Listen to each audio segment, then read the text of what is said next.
தொழுதும் அடியாரின் நெஞ்சினுள்ளே அம்மா உங்கள் அடியினை பணிந்து நின்றால் நீ இடருண்டோ அம்மா.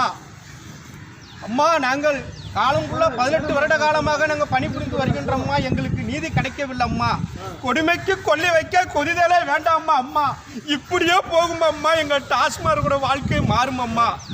ஐயா, டிஎஸ்பி வந்தாங்க, ஏஎம் வராங்க, டிஎம் வராங்க, எஸ்ஆர்எம் வராங்க. எல்லாம் வந்ததுக்கு அப்புறம் டிஎஸ்பி, ஏஎஸ்பி, போலீஸு, கலெக்டர் எல்லாம் கடைக்குள்ளே வந்துட்டாங்க ஐயா. அந்த டாஸ்மார்க்குள்ள அதுக்குள்ளே என்னையா இருக்கு அம்மா? இருட்டில் வாழ்ந்த எங்களை வெளிச்சத்துக்கு கொண்டு வராமல் விட்டுட்டீங்களா அம்மா. பணி நிரந்தரம் பண்ணுங்க அம்மா. அம்மா, காலமான கடைசியில் சர்ச்சு தேவதையும் வராங்களம்மா கடைக்குள்ள. அந்த நீதி தேவதைக்கே இடம் இல்லையம்மா. இந்த நீதி தேவதைக்கே இடம் இல்லையம்மா. அவங்க வந்து என்னம்மா பண்ண போகிறாங்க அம்மா? ஒரே ஒரு கேள்வி கேட்குறேம்மா. இந்த டாஸ்மார்க்குள்ள என்னம்மா இருக்கு? 18 வருஷமாக நாங்கள் பணிபுரிகிறோம்மா. அதை நிரந்தரமாக்குன்னா அந்த ஜட்ஜிக்கு தெரியாது ஐயா. சொல்லுங்கம்மா, நீங்கள் அம்மா விட கொடுக்கணும். 18 வருஷமா உங்களோட வந்து நான் புலம்புறோம்மா.